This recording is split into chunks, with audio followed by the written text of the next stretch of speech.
तो मित्रों नमस्कार। बहुत दिनों के बाद थोड़ा स्वास्थ्य कारणों से नहीं आ पा रहे थे, तो आप लोग कैसे हैं? उम्मीद करता हूँ सभी लोग ठीक होंगे। और आज हम जो कोई भी सिविल सर्विस का एग्जाम हो, पटवारी का एग्जाम हो, उसमें आजकल सेंसस डेटा से लेके लाइव स्टॉक सेंसस, पशु गणना से संबंधित बहुत सारे प्रश्न पूछे जाते हैं और हम सरल चीजों को, छोटी चीजों को जानते हुए भी कवर न होने के कारण हम जवाब नहीं दे पाते हैं। तो चलिए आज हम बात करेंगे, इसको थोड़ा सा इंटरेस्टिंग वे पे लेना है, डेटा पे ज्यादा घबराने की जरूरत नहीं है। आज हम देखेंगे कि किस तरह से हमारी सेंसस की शुरुआत हुई और आगे हमने क्या परिवर्तन इसमें पाया। तो जैसा कि आप देख रहे हैं कि 2019 में 20वीं पशु गणना हुई थी। 2019 में 20वीं पशु गणना हुई थी। इसके इतिहास में जाए तो सबसे पहले जो पशु गणना है उसकी शुरुआत 1919 और ये लगभग 100 साल पूरे होने के कारण ये 20वीं पशु गणना थी। 1919 से शुरू हुई, आजादी के बाद 51 में सबसे पहले हुई, 51 से लेकर के 2019 में 20वीं पशु गणना 20th लाइव स्टॉक सेंसस जो है ये हुई। डेयरिंग एंड फिशरी डिपार्टमेंट जो है पशु गणना कराता है, सेंट्रल गवर्नमेंट का। और कुछ डेटा हम लेके चल रहे हैं कि 2012 में जो पशु गणना हुई थी, 19वीं पशु गणना, और 2019 में 20वीं पशु गणना 20th, इन दोनों में कुछ परिवर्तन हुए, कुछ अंतर आए, कुछ उपलब्धियां हमने हासिल की, उसके बारे में थोड़ी थोड़ी सी जानकारी लेंगे। तो कभी भी किसी भी लाइव स्टॉक सेंसस में, पशु गणना में, जैसे आदमी की जनगणना होती है तो जनगणना में जैसे सामान्यतः पुरुष, स्त्री और बच्चे शामिल किए जाते हैं, इसी तरह पशु गणना में भी इन तीनों श्रेणियों के साथ साथ विभिन्न प्रकार के पशु, विभिन्न प्रकार के पशुओं में क्या आता है, एक आपको शब्द सुनने में आएगा मवेशी। मवेशी का मतलब होता है, इसके लिए हमेशा जब भी आपको एग्जाम में प्रश्न पूछा जाए तो इसका इंग्लिश वर्जन ध्यान देंगे, कैटल, CATTLE। कैटल का मतलब होता है मवेशी, मवेशी का मतलब होता है गाय हो गया, आपका बैल हो गया, बछड़ा हो गया, बछड़ा हो गया। ये सारी चीजें जो हैं ये किसमें आएंगी? कैटल में आएंगी। कैटल में आने के बाद इसके बाद आपका भैंस, बकरी, भेड़, मुर्गियां, सुअर, मिथुन, याक और भी बहुत सारे जो खच्चर हो गया, इन सब चीजों की गणना की जाती है। और उस गणना के परिप्रेक्ष्य में आइए हम जैसे देख रहे हैं कि गणना ये मिलियन में होती है। मिलियन मतलब 10 लाख। 1 मिलियन का मतलब होता है 10 लाख। तो इस डेटा को चाहे आप लाख, 10 लाख माने या मिलियन माने, अपने हिसाब से आप इसको कन्वर्ट कर सकते हैं। ये जो डेटा लिखा गया है ये मिलियन में है, इसमें मिलियन, तो इसको बोलेंगे हम 190 लाख। ये 190 मिलियन डेटा है। ये 12 में जो मवेशी थे, गाय, भैंस, ये सब कितने हो गए? थोड़ा सा अंतर हुआ, 190 से 192, 108 से 109 भैंस, बकरी में 135 से 148। इसमें ज्यादा ध्यान देने की जरूरत नहीं है। इसमें ये वाला डेटा इंपॉर्टेंट है कि कुल कितना जो है योगदान है और पिछले साल की, पिछले पशु गणना की तुलना में अंतर कितना आया। ये जो संख्या लिखी हुई है कि गाय की संख्या में 0.8%, 0.8%, भैंस में लगभग 1%, बकरियों में सबसे ज्यादा 10% की बढ़ोतरी देखी गई है। तो इस चीज को थोड़ा सा गौर करना है। अब हम आइए चलते हैं कि अगर पूरे लाइव स्टॉक को हम बांटे कि कितना परसेंटेज है, तो जैसा कि आप देख रहे हैं कि ये जो पोर्शन 35% ये गाय और बैल, जिसको मवेशी कहा जाता है, कैटल भी कहते हैं, CATTLE, ये सब ध्यान रखिएगा, एग्जाम में पूछा जाता है, धोखा नहीं होना है। 35% गाय है। इसके बाद गाय के बाद आती है आपकी बकरियां, बकरियां है 27%, भैंस है 20% और भेड़ है 13%, सुअर वगैरह 1.6%। इस तरह से ये 100% कंप्लीट हो जाता है। तो क्रम रूप में अगर हम देखें तो सबसे ज्यादा संख्या बल है गाय का, गाय के बाद आपका बकरी का, बकरी के बाद भेड़ का। धोखा नहीं खाना है, कई बार क्रम जो दिया रहता है गाय के बाद भैंस देता है और फिर बकरी, हम वही लगाते हैं। हम यहाँ ध्यान देना है गाय, गाय के बाद 27% में बकरी और फिर 20% में भेड़।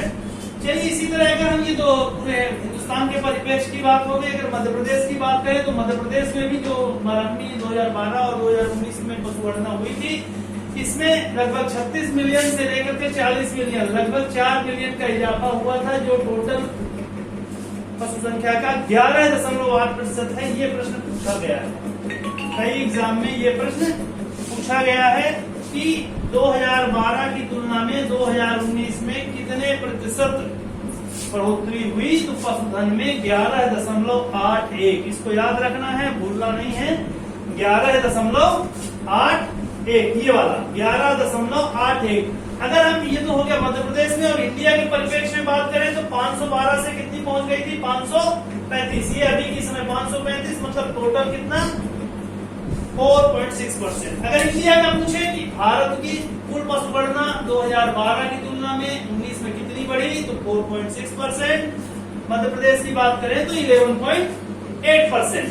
इसके बाद कुछ विशेष चीजें जो इसमें देखने को आई हैं वो ये है कि हमारे यहाँ गोकुल, राष्ट्रीय गोकुल मिशन चलता है। देसी गाय, ये देसी गाय समझते हैं, जो हमारे हिंदुस्तान की जो पैतृक नस्लें हैं, जैसे गिर है, साहिवाल है, थारपारकर है, हरियाणा है, इनके सबको संरक्षण देने के लिए राष्ट्रीय गोकुल मिशन की शुरुआत की गई थी। और उस गोकुल मिशन की शुरुआत के बावजूद भी कुल पशुगणना में या कुल जो ये संख्याएं लिखी हुई हैं, इनमें देसी गायों की, देसी मवेशियों की संख्या में 6% की कमी हुई। ये सबसे इम्पोर्टेंट पॉइंट है, 6% की कमी, डाउनफॉल जा रहा है। ये देखिएगा कि हम अपनी देसी जो ब्रीड्स हैं, जो हमारी हिंदुस्तान की ब्रीड्स हैं, उनका संरक्षण हम नहीं कर पा रहे हैं। देसी ब्रीड्स की संख्या में कितनी कमी आई, 6% की कमी। वहीं विदेशी जो ब्रीड्स हैं, विदेशी ब्रीड्स में कौन कौन सी आती हैं आपको मालूम होना चाहिए। एक सफेद काली रंग की चितकबरी गाय होती है, जैसे उसको होल्स्टीन फ्रीजियन बोलते हैं, HF। एक होती है जर्सी, एक होती है ब्राउन स्विस। बहुत सारी इस तरह की विदेशी नस्ल की गाय हैं जो हमें देखने को मिलती हैं। उनमें 28% का इजाफा हुआ, 28% का। जो हम कृत्रिम गर्भाधान, दुग्ध उत्पादन बढ़ाने के लिए कृत्रिम गर्भाधान, आर्टिफिशियल इंसीमिनेशन बोलते हैं, जो कृत्रिम रूप से गर्भधारण के काम में आता है, उसके कारण विदेशी नस्ल के गौवंशों की संख्या बढ़ी हुई है। कितनी, लगभग 28%, और देसी की 7% घटी हुई है। तो ये एक तो सामूहिक चर्चा हो गई कि पशुधन में क्या क्या हमें करना है और क्या क्या चीजें होती हैं। और हम जैसा कि देख पा रहे हैं इस वीडियो, तो जैसा कि हम सुन रहे थे, देख रहे थे कि पशुगणना के बारे में जो भी इम्प्रूवमेंट था हमने देखा था। और आगे हम जाएंगे कि विभिन्न प्रकार के कौन कौन से पशु होते हैं, और पशुओं की कुछ खास नस्लों के बारे में जाएंगे। आमतौर पे आप लोग सुनते होंगे, देखते होंगे। मैं यहाँ कुछ चीजों को समराइज करूंगा जो एग्जाम पॉइंट ऑफ व्यू से कभी कभी पूछ लिए जाते हैं। तो चलिए अब देखते हैं हम गौवंश की ओर। गौवंश मतलब गाय की ओर। गाय में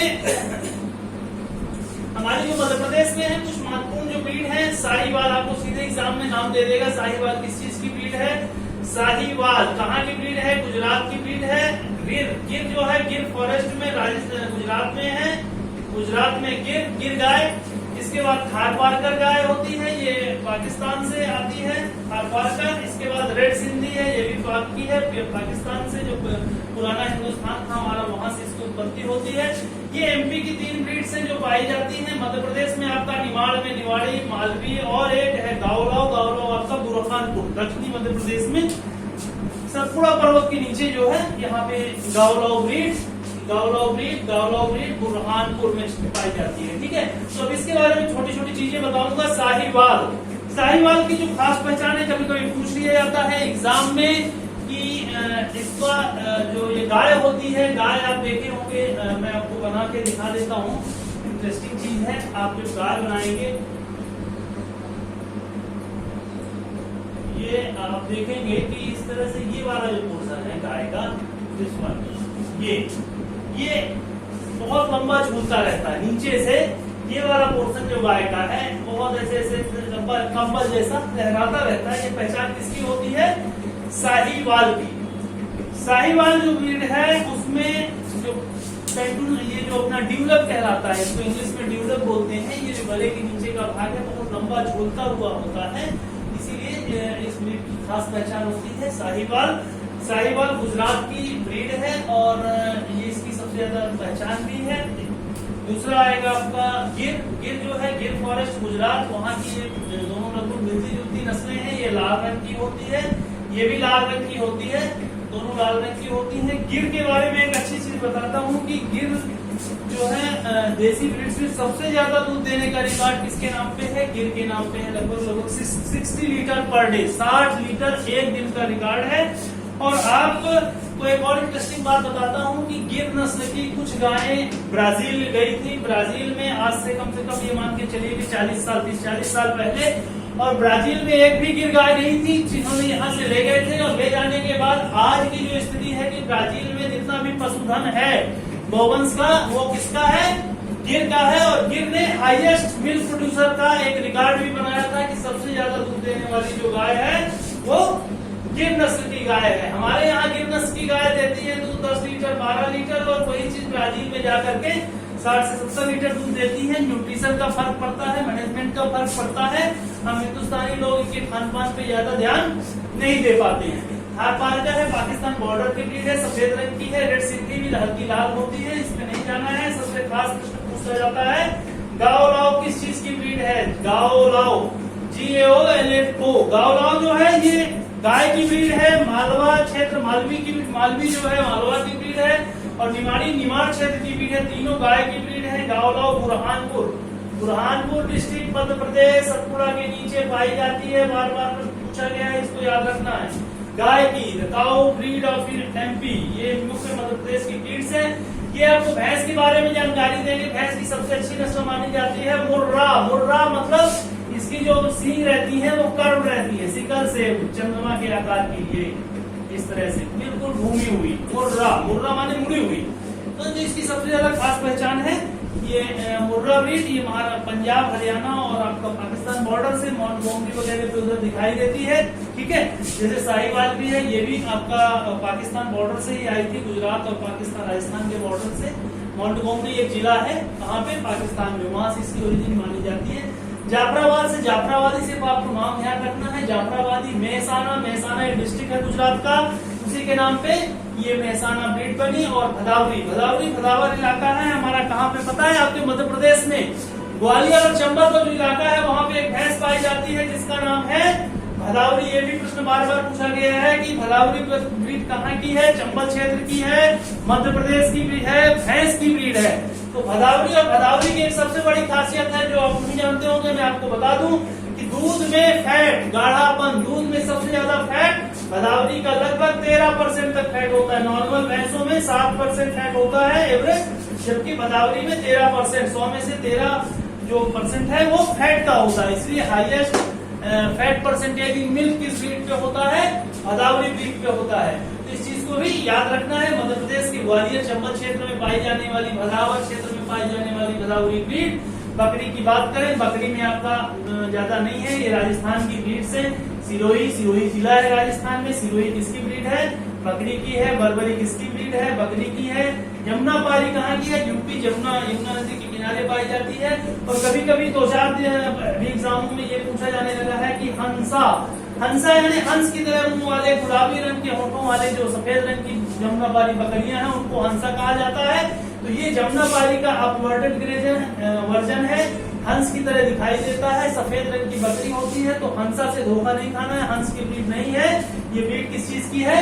बकरी की। ये सफेद रंग की होती है, व्हाइट रंग की बकरियां होती हैं। इसका माउथ कैसा होता है? पिंक होता है। गुलाबी रंग का मुंह होता है, हंस की तरह मुंह होता है, पैरेट माउथ की तरह।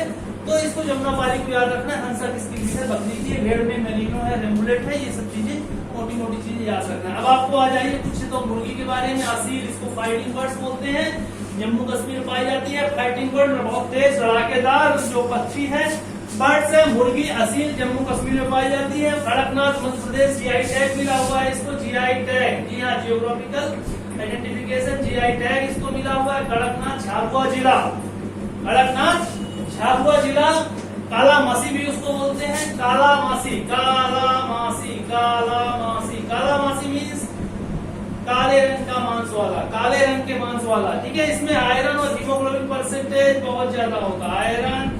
आयरन और हीमोग्लोबिन इस दोनों में, इसी के कारण इसका मीट कैसा होता है? लाल रंग का होता है, कालामासी। और डार्क लाल होने के कारण इसमें ब्लैक कलर आ जाता है, इसलिए इसके मीट को कालामासी भी बोलते हैं। ठीक है, ये झाबुआ के लिए GI टैग है, झाबुआ जिले में पाया जाता है। अभी रिसेंटली छत्तीसगढ़ मध्य प्रदेश की विवाद इसी में हुआ था, तो न्यायालय ने जो GI टैग एजेंसी उन्होंने कहा कि नहीं, ये मध्य प्रदेश के लिए आइडेंटिफिकेशन है। ठीक है, तो इस चीज में इतना ही हमें जानना है कि मोटी चीजें गाय भैंस की कौन सी वैरायटी, एक बार फिर से समराइज कर लेते हैं। मुर्गी के लिए ये असील ये जम्मू कश्मीर की है, कड़कनाथ मध्य प्रदेश का है। ठीक है। हाँ, सुअर के बारे में एक दो ब्रीड्स है, मिडिल व्हाइट यॉर्कशायर या ये विदेशी नस्ल की ब्रीड है, मिडिल व्हाइट यॉर्कशायर सुअर की वेरायटी है। कड़कनाथ को काला मसीह भी बोलते हैं। गाय में आपका साहिवाल, पाकिस्तान माटोकोमरी जिला, उत्पत्ति गिर राजस्थान, गिर गुजरात की है। धारवाड़ का ये भी पाकिस्तान से, रेड सिंह पाकिस्तान से, मध्य प्रदेश से निवाड़ी मालवी और गावलाव बुरहानपुर जिला मध्य प्रदेश। भैंस में मुर्रा है, मुर्रा सबसे ज्यादा दूध देने वाली मुर्रा ब्रीड्स होती है। सबसे ज्यादा फैट परसेंटेज 13% इसका होता है। इसमें सबसे ज्यादा दूध देने वाली ये होती है। जबकि रिकॉर्ड की बात करें और ये मैनुअल प्रोडक्शन की बात कर रहा हूँ। रिकॉर्ड अलग चीज है। रिकॉर्ड का मतलब होता है एक दिन में सबसे अधिक दूध देना, और रिकॉर्ड का मतलब होता है, जो एनुअल का मतलब होता है साल भर में 365 दिन में कितना दूध देती है। सबसे ज्यादा 365 दिन में साहिवाल दूध देती है। एक दिन में अगर बात करें तो गिर का रिकॉर्ड है। मुर्रा भैंस जो है सबसे अधिक दूध देने वाली भैंस है। भैंसों में भदावरी सबसे अधिक फैट परसेंटेज वाली 13% तक फैट होता है, ग्वालियर की है। ग्वालियर की ब्रीड है, इसको ध्यान रखना है। भदावर क्षेत्र में ग्वालियर की ब्रीड है भदावरी। और इसके बकरियों की बात करें तो सिरोही सन। हाँ, एक भी मैं बताना भूल गया, द क्वीन ऑफ गोट, इसको बकरियों की रानी बोला जाता है। सनन को बकरियों की रानी बोला जाता है। जम्मू कश्मीर में ज्यादातर देखने को मिलता है। इसका प्रोडक्शन आप जान करके हैरान हो जाएंगे कि 3 से 4 kg तक मिल्क इसका होता है। सन एंड गोट, ठीक है, son and goat the queen of goat, इसको ध्यान रखना है। बकरियों की रानी किसे कहा जाता है, क्वीन गोट किसे कहा जाता है, कहाँ पाई जाती है, जम्मू कश्मीर में पाई जाती है। जमुनापारी मतलब उत्तर प्रदेश की ब्रीड है। बरबरी और सिरोही राजस्थान की ब्रीड है। जमुनापारी से ही एक नई ब्रीड हंसा निकल के आई है, जो कि बकरी की ब्रीड है। व्हाइट और पिंक कलर की होती है। मेरिनो और रेमुलेट की भेड़ की ब्रीड होती है। तो जैसा कि आपने देखा इसको, तो मित्रों जैसा कि अभी हमने देखा कि जो वेराइटीज थी, जो ब्रीड थी अपने इंडिया और मध्य प्रदेश में जो मुख्य ब्रीडें पाई जाती थी, उसके बारे में हमने पिछले उसमें स्लाइड में देखा था। और हम एक थोड़ा सा संक्षिप्त बारे में बताएंगे कि मध्य प्रदेश में पशुधन को लेकर के कौन कौन सी योजनाएं वर्तमान में चलाई जा रही हैं और परीक्षा की दृष्टि से कौन कौन सी महत्वपूर्ण है। तो चलिए हम शुरू करते हैं। मध्य प्रदेश में पशुधन से संबंधित जो भी योजनाएं हैं, गाय के लिए है, भैंस के लिए है, बकरियों के लिए है, मुर्गियों के लिए है, भेड़ के लिए है, और भी बहुत सारी योजनाएं हैं जो हम मोटा मोटी 2, 4, 5 योजनाओं को मैं लेके चलूंगा, गौर करिएगा। इसमें जो सबसे पहली योजना है, एक आपने देखा होगा कि आचार्य विद्यासागर थे, आचार्य विद्यासागर योजना, बार बार प्रश्न पूछा गया है मध्य प्रदेश के किसी भी एग्जाम में। अगर योजनाओं की बात करें लाइव स्टॉक की, तो सबसे बड़ी और सबसे महत्वपूर्ण डेयरी योजना है। कौन सी है? डेयरी योजना। डेयरी योजना आचार्य विद्यासागर योजना। इसमें जो महत्वपूर्ण चीज है वो ये है कि सरकार की ओर से ब्याज में इसमें सब्सिडी मिलती है, और ये 1 से लेके 10 जानवरों तक के 1 to 10 एनिमल्स के लिए, चाहे वो गाय हो या भैंस हो या क्रॉस ब्रीड हो, उन सभी के लिए बैंक में आपको सुविधाएं उपलब्ध है। इस चीज को ध्यान रखना है, शब्दों पे जाना है। आचार्य विद्यासागर स्कीम किस चीज से संबंधित है? डेयरी से, दुग्ध उत्पादन से। ठीक है, इसमें पशुओं को खरीदने के लिए आपको सरकार ऋण और सहायता देती है। ठीक है, दूसरी बात ये 10+1 पूछा जाता है। योजना किस चीज की है? 10+1 मतलब 10 बकरी और 1 नर बकरा, मतलब ये फीमेल रहेगी और ये मेल रहेगा। 10+1 बकरी इकाई की योजना है, जिसमें 10 बकरियां हैं और 1 नर बकरा है, जिसको हमें ध्यान देना है। ये छोटी छोटी चीजें हैं जो पूछी जाती है। इसमें भी राज्य शासन अनुदान देती है, 50 से 60% की छूट रहती है, और बाकी चीजें जो बैंक के हिसाब से है, इसके लिए बीपीएल और उसके लिए कितनी छूट रहती है, कितनी 50 to 60%। इसके बाद आपको एक समुन्नत पशु साण योजना है, जो हमारे नस्ल सुधार कार्यक्रम, किसके लिए है ये? नस्ल सुधार, देसी नस्ल के, देसी नस्ल के, देसी हमने पढ़ी थी ना, अभी साहिवाल हो गया, गिर हो गया, इन सब के बैल जो है समुन्नत योजना के तहत दिए जाते हैं। इसको ध्यान रखना है। ये किस चीज के लिए है? नस्ल सुधार के लिए। बैकयार्ड पोल्ट्री है, गरीब आदिवासी हैं, गरीब किसान हैं, गरीब परिवार के लोग हैं जिनके पास बहुत जमीन नहीं है, वो बैकयार्ड माने जो घर के पिछला हिस्सा होता है, जहाँ थोड़ा बहुत सब्जियां लोग लगाते हैं, खाली जगह पड़ी होती है, उसको बैकयार्ड बोलते हैं। बैकयार्ड में पोल्ट्री के लिए, मुर्गियों के लिए एक योजना है, बैकयार्ड पोल्ट्री योजना, जिसमें 40 चूजे लगभग 1 माह के 1 month old चिक्स जो है हितग्राहियों को दिए जाते हैं, और इसमें लगभग 75% तक अनुदान होता है, 75% तक छूट होती है शासन की ओर से। ये योजना चलती है वत्स पालन योजना। ये पूछा जाता है वत्स पालन तो ये गौवंश से संबंधित है। गौवंश माने गाय से संबंधित योजना है। गाय वो है गाय देसी नस्ल की। कैसी गाय? देसी नस्ल की, सिंधी हो, रेड सिंधी हो, थारपारकर हो, ऐसी गाय के वत्स पालन के लिए, जो बच्चा देती है उसके पालन के लिए 17 महीने तक उसका खर्चा, 16 से 17 महीने का जो खर्चा है वो राज्य शासन उठाती है कुछ चुनिंदा किसानों के लिए। इसमें 17,000 रुपए लगभग उसको अनुदान दिया जाता है। कितना? 17,000 रुपीज वत्स पालन योजना। ठीक है, वत्स के पालन के लिए 17,000 रुपए किसान को पालन पोषण के लिए दिया जाता है। एक और है पशुधन बीमा। हमारे मध्य प्रदेश सरकार में जो निगम है, पशुधन निगम है, उसके द्वारा पशुधन बीमा की एक योजना चलाई जाती है। इसमें ज्यादा खास बात कुछ भी नहीं है। खास बात यह है कि जो भी प्रीमियम दर लगेगा उसका 50% राज्य शासन वहन करती है, यानी आपको 50% की बीमा दर पे छूट होती है। पशुधन बीमा पशु बीमा से संबंधित है।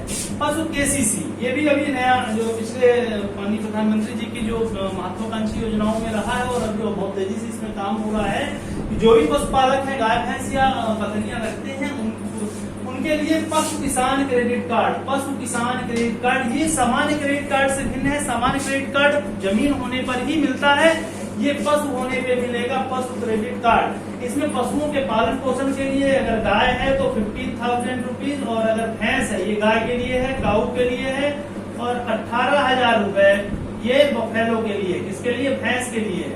तो 15,000 रुपए और 18,000 रुपए पालन पोषण के लिए प्रति पशु दिए जाते हैं। इसके लिए पालन पोषण के लिए, खिलाने पिलाने के लिए। आपके पास जानवर है, एक गाय है, 15,000 रुपए ले जाइए, आप उसको अच्छे से खिलाइए और 3 महीने बाद ये पैसा आपको जमा करना है, फिर निकालिए, फिर 3 महीने बाद जमा करिए। तो और अधिकतम जो है आप 3 लाख रुपए तक का इसमें पैसा ले सकते हैं। अगर आपके पास 10 भैंसे हैं तो 1,80,000 रुपए आपको मिल जाएगा, आप उसको क्रेडिट कार्ड बन जाएगा आपका। अगर किसी का किसान क्रेडिट कार्ड पहले से बना हुआ है, जमीन वगैरह में लोग बना रखते हैं, तो उसी में उसकी लिमिट बढ़ा देते हैं। तो पशु किसान क्रेडिट कार्ड इससे संबंधित है, पशुओं के भरण पोषण से। ठीक है ना, पशु खरीदने से संबंधित नहीं है, पशु बेचने से संबंधित नहीं है, किसके लिए? पोषण से संबंधित है। पोषण, पोषण माने उनको खिलाने पिलाने के लिए जो पैसा लगता है उसको सरकार जो है बिना ब्याज का लगभग 2,4% नॉमिनल ब्याज पे आपको देती है। ठीक है, तो ये तो हमारी कुछ योजनाओं के बारे में बात रही। सुअर पालन की भी इस तरह से बहुत सारी योजनाएं हैं। तो मुख्य शब्द वाली योजनाएं जो है ये पूछी जाती है। समूह किसान योजना। हाँ, एक चीज और मैं बता दूं कि हाई सिक्योरिटी लैब जो पूरे मध्य प्रदेश में, क्या था, मध्य भारत में एक ही है। हाई सिक्योरिटी लैब आपको पता होना चाहिए भोपाल में है। हाई सिक्योरिटी लैब का मतलब ये होता है कि जो भी विषाणु जनित या जीवाणु जनित नई श्रेणी की जो बीमारियां हैं उनका पूरा परीक्षण, पूरा जीनोग्राफी वगैरह वहां पे टेस्ट किया जाता है। तो हाई सिक्योरिटी लैब अगर पूछता है कभी भी प्रश्न में तो भोपाल उसका आंसर है। हाई सिक्योरिटी लैब भोपाल में उसका आंसर है। और इसके बाद जो पशुधन निगम का मध्य प्रदेश का ऑफिस कहाँ है आपको पता होना चाहिए, भोपाल में स्थित है। पशुधन निगम का ऑफिस भोपाल में स्थित है। इसके ऑफिस को क्या बोलते हैं? कामधेनु भवन बोलते हैं, जहाँ पे पशुधन और उसका सारी डेली एक्टिविटी चलाई जाती है मध्य प्रदेश की, वो कामधेनु भवन कहलाता है। ठीक है, तो ये छोटी छोटी चीजें हैं जिसपे आपको जाना है। और दोस्तों अगले वीडियो पे और अच्छी जानकारी के साथ हम आएंगे। थैंक यू, धन्यवाद।